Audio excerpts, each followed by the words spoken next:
Hi, Lauren. Welcome to What's Your Next podcast. Thank you so much for having me. I'm excited to chat today. So excited to chat with you. Tell us a little bit about yourself. So, I am a romance author, and I counted earlier today, and I am approaching 30 books published because I'm a hybrid author. I self publish and I publish with small presses, and I have a few books with a big five publishers. I spend a lot of my times in worlds that I make up myself.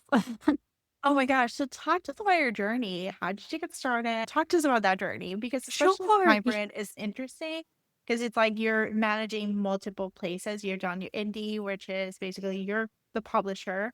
Your small presses is also you're maybe having some more hands on, and then the big five. Yeah, so I've always loved reading. I always loved creating stories in my mind, and you can actually be a storyteller in a lot of different ways. You can be an author, but you could also be a movie maker or a song lyricist or something. But I realized that the way that I wanted to make stories was writing books because that's just what I love to consume. So in college, I actually studied professional writing, but I did find that on the creative side of professional writing, a lot of academia at the time, it may be different nowadays, they were veering towards literary fiction, which for me wasn't fun to write. I'm sure there's a lot of authors out there who that is their jam. They love literary fiction, but I found like I was forcing myself to write that and I wasn't enjoying writing time. But once I got my Yeah. degree, and then I went on to get a master's in library science, and I worked in libraries for a few years. And I eventually got into reading romance because I was reading kind of like fantasy with romantic elements in it, but I got into actual romance. And once I started trying to write that, it flowed so much easier, and I was like, "Oh, okay, this is what writing is supposed to be like if you enjoy your story." I mean, there's still definitely days where, it's a struggle or I'm really working at it, but that's also rewarding in a way, so I but yeah, it's really nice to write something that you enjoy, and once I figured that out, then I knew that I wanted to be a published author, and I think that's something with new authors, a lot of times we're asked, or in interviews, people ask you, what one piece of advice could you give a new writer? I think a really important thing is to establish early on what your goal is with your writing. Because some people just want to do it as a hobby, and that's fantastic. And if you only want to do it as a hobby, then you shouldn't put like too much pressure on yourself. You shouldn't take the joy away from it. But I knew that I wanted to be a published author and if any way possible, fully support myself with that because that's all I wanted to do. I just wanted to write books all day. I did not want to go into an office to work. As a librarian, I did enjoy those jobs, but it just wasn't bringing me the same amount of joy that writing did. So when I started looking into publishing, there was actually a decent amount of authors who were doing very well self publishing. This was back in 2016, 17, 18 times.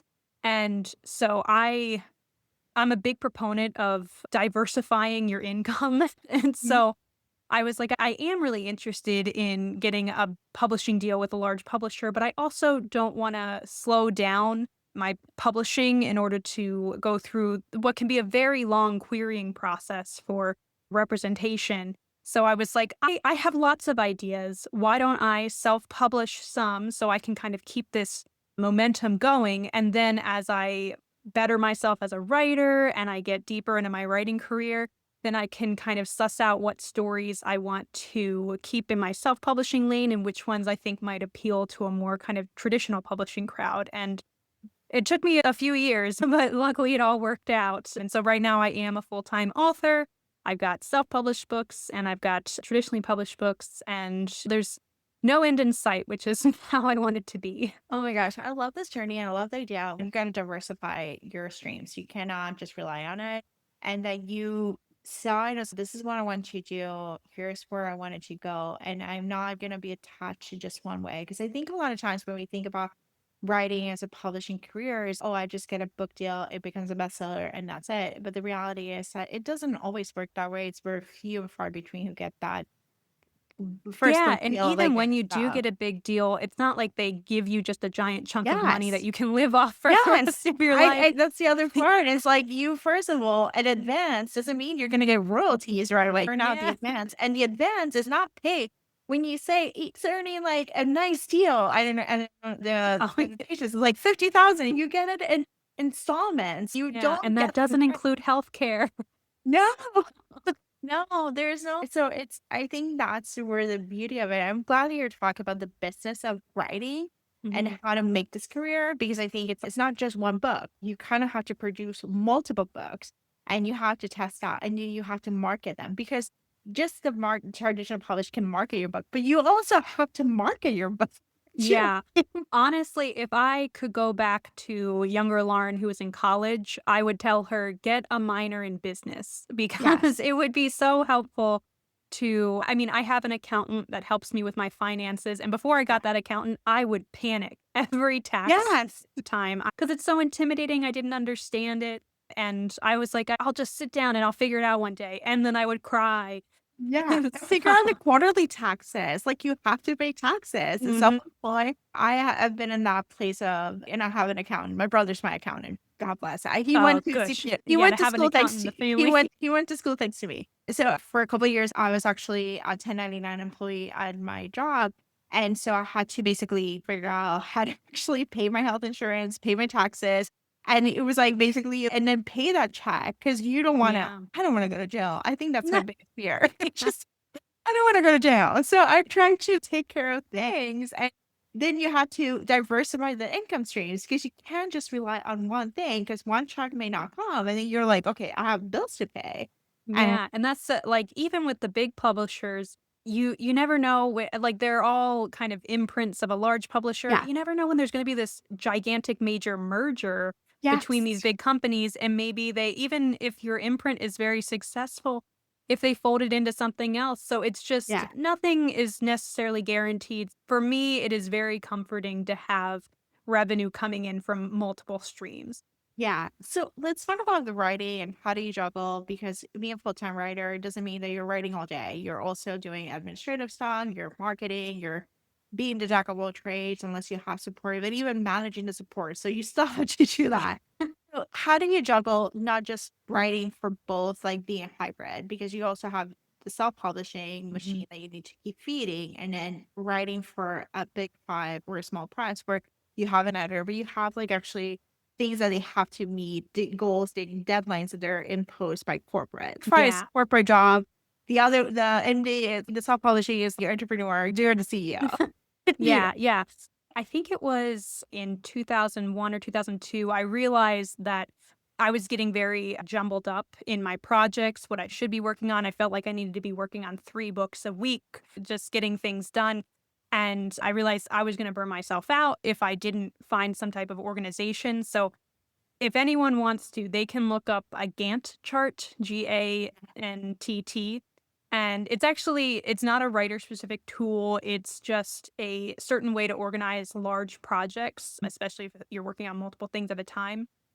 I had a colleague had used it when I was working in a library and we were doing a large research project. And so she had brought it to a meeting and we had used it to organize our project. And I was like, I think that I can utilize this to organize all my writing projects. That has been very helpful for me. So now I actually, in October time, I will do a rough map of my next year where I will map out week by week what book I expect that I'll be working on and what I will be doing for that book. Will I be writing it? Will I be editing it?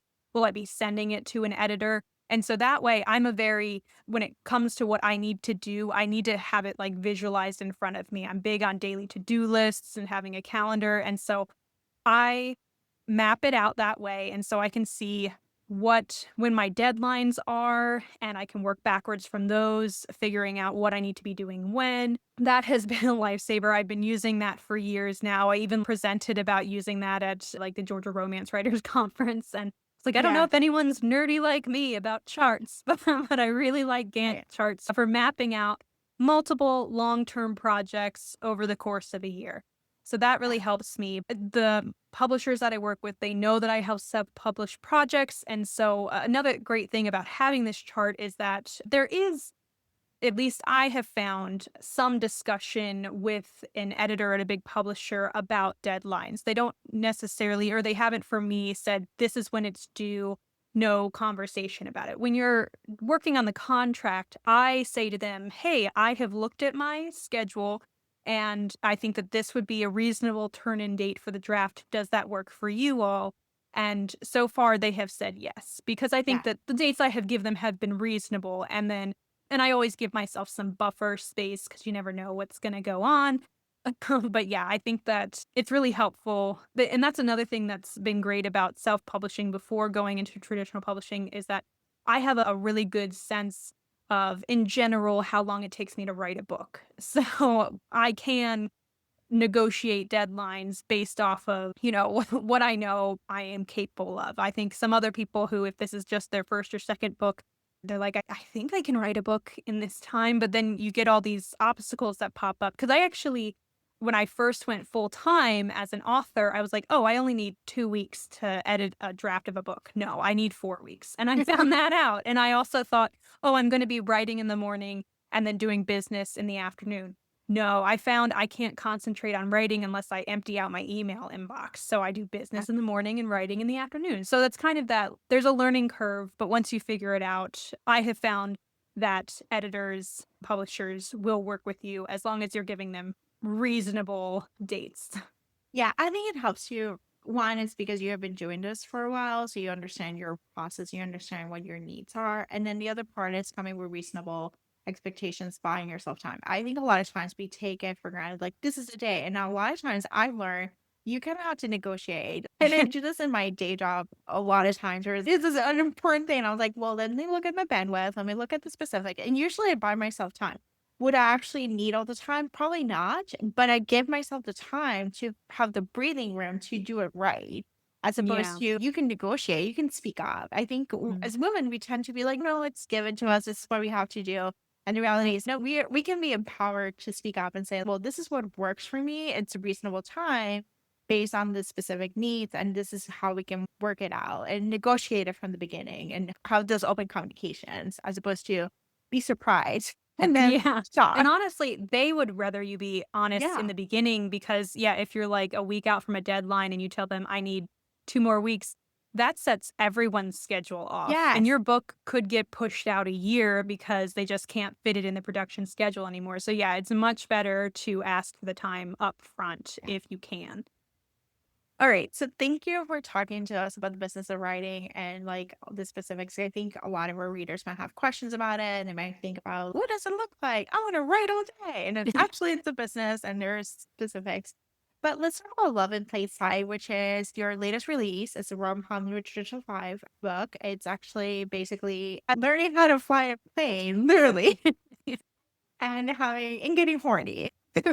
Yes. Yeah. Horny in the cockpit. Oh, no. Yes. So talk to the elevator pitch and why should readers pick it up?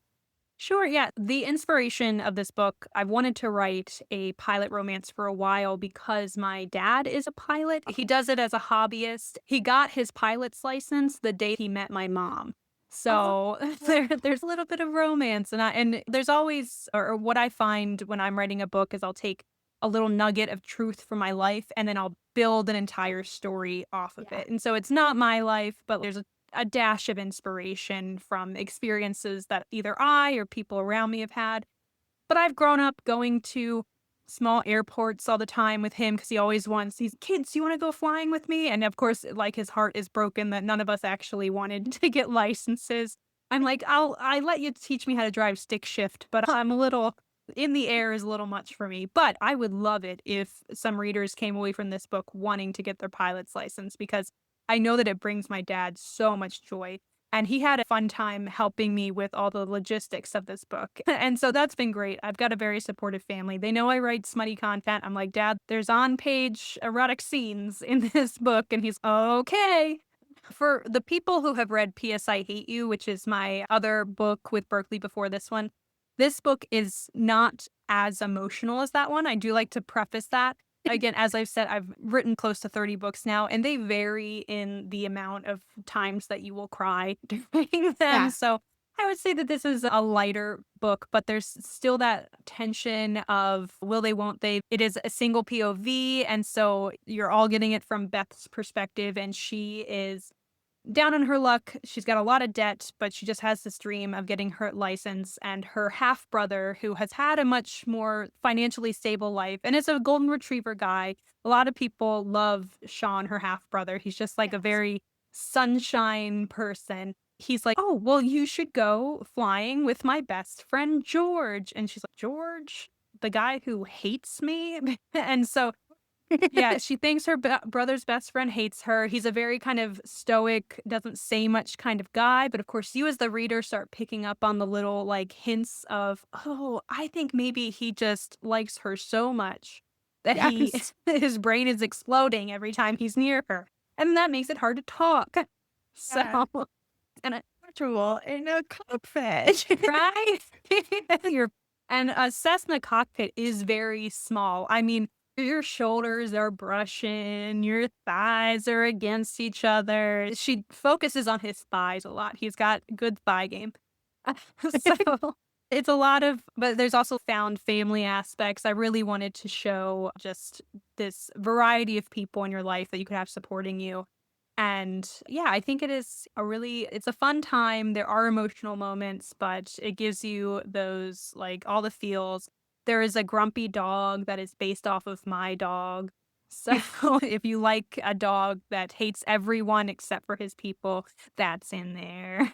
Oh my gosh, I love this. I love the opening scene because we are in an emergency landing and George saves the day and he doesn't want to be known that he saved a day. Oh, yeah, he's a he's, very humble person, he's and yeah, like, that he goes into the diner where she works, and it's like, "You're a hero," and he's like, "No, could I please just have a sandwich, and yes. let's don't talk about it?" Yeah, I don't want to talk about it. And he also has financial stability. He also has Mhm. money. Like he's the ideal hero. He's yeah. I don't want to take credit for any of this stuff. It just happened. I just saved Yeah, a day. that's normal, I know, I'm sure a bunch of you have landed a plane in an emergency Yes, situation. yes, and I can give you pilot lessons. Like it's not a big deal. And that to me like, how much do I pay you? And it's okay.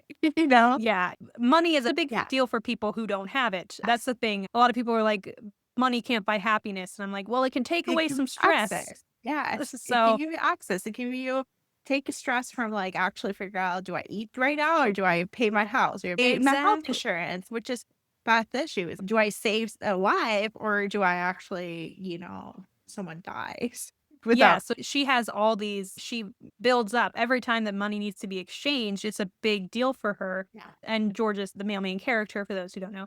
He takes the intensity of the money exchange out of it, but not in a way that feels, I would say, dismissive. Yeah. He's just, "No, money doesn't have to be an exchange in this situation. You don't have to stress Yeah. about it," and he's not money doesn't matter, but he's also like, "It you don't need to pay me, I don't need you to pay me." I know. Because it's too. I think it's our working. I don't know, like yeah, being this I think Beth's experience of with her trauma, her childhood trauma that she's coming in is like feeling left out and her secret. And I Mhm. think in some ways it colors her decisions and how she interacts with her brother, her with George, and the financial impact that it does and how she actually makes decisions based on that. Yeah, and she's very much a people pleaser Yeah. person. So, like, some of the decisions that she makes in this book are gonna be frustrating for readers. I Yes. fully understand that, but I think that they match well with her personality. She wants to keep the people around her happy, and she doesn't necessarily always make the best decisions, but that is her goal at the end, and it's a good goal, so you're like, "Oh, Beth, stop it, don't do that," and she's like, "No, it makes sense," and you're like, "It Yeah. doesn't really." Yes.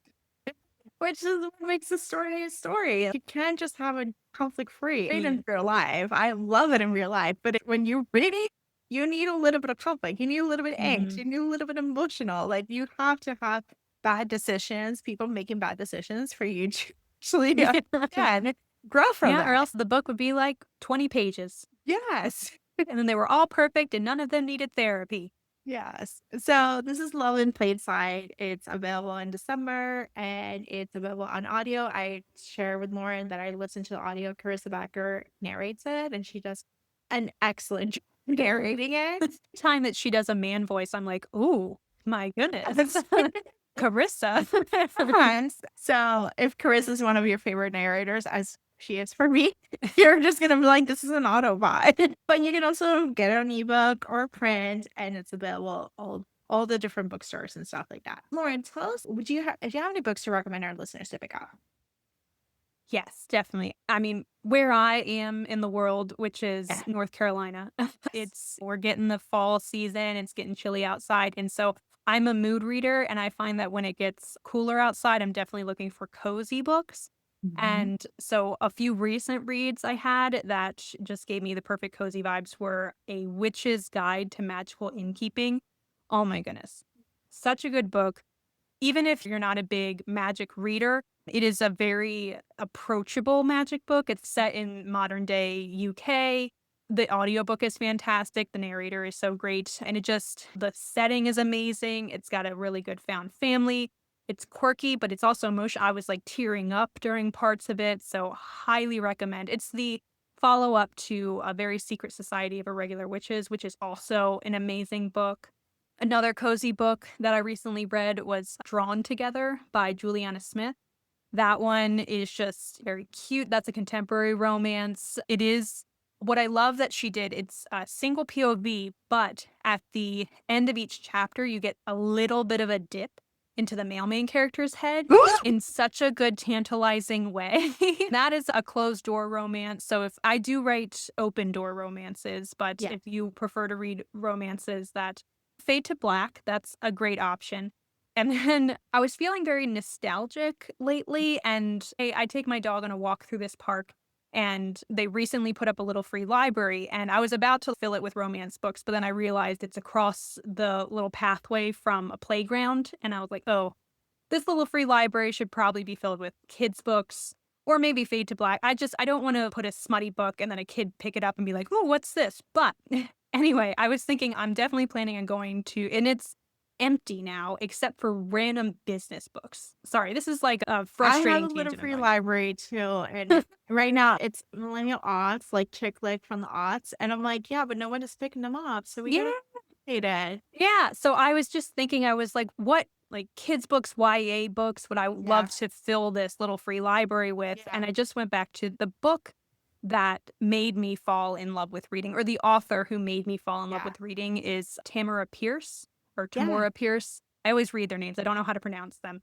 But if you want a magical, just an amazing fantasy, romantasy. I didn't even they weren't categorized as romantasy because they were written a few decades ago and the Yeah, romantasy wasn't a thing at the time, but they are, I would say some of her books do fall under the romantasy category, but they're like YA, but they're good for adults, but just anything by Tamara Pierce. Alana, The First Adventure is probably a great place to start, but just I think they hold up. yeah. So if you're looking for a fantasy adventure, definitely Alana the First Adventure. And if you're looking to give books to young adults in your life, any of her books, they're still around, they're still great. Go for it. I love this. And a good tip if you have a little library, not just for you, for listeners, is go find the book outlets at sales. Every so often they have a 5.99, 3.99 sale. And you can stock up on books. Like they have a lot of new releases, but they have old backlist titles. And you can just go shopping, go buy quite a few books, and just stock up your little free library if you want to be a steward and you're like, hey, I want to promote literacy and here's some Yeah. stuff. Maybe it's like the librarian in me, but I'm like, I Yeah. want to fill this with books. I Yes. just And want I to, don't want like, I this wish I like had more money to buy books to give to people. yeah, like, I don't want business books. I want, like, Yeah. actual, like, reading books and, like, fun books, like, Like, stuff this like is that. supposed to be joyous. Yes. Yes. So, Lauren, tell us where you can find you online. I would say probably the best place to find me would be on Instagram. Lauren Connolly Romance is my hashtag there. I'm also on TikTok under Lauren Connolly Romance. Those are the two platforms that I most often post about what's coming up. I've got multiple events that are going to be coming out for Love in Plain Sight. It's coming out in December, which bookstores get really busy with holiday stuff in December. So I'm actually going to be touring a few bookstores in January. Yeah. So for readers who are in kind of the North Carolina, South Carolina, Tennessee, Atlanta area, I'll be going to around to a different indie bookstore in a few of those places. So I'd love to see people and say hi and make sure I'm not speaking to an empty room. I love this. And I love that it's in January because it's like, we need something else to look forward to. Right. So book Yeah, start event. the year off loving books. Yes. And it's so awesome. Thank you, Lauren, for being in the shop. Thank you so much for having me. Thanks for listening to the What to Read Next. For more book lists, cozy reads, and library tips, visit the whattoreadnextblog.com. Your next great read might be waiting there.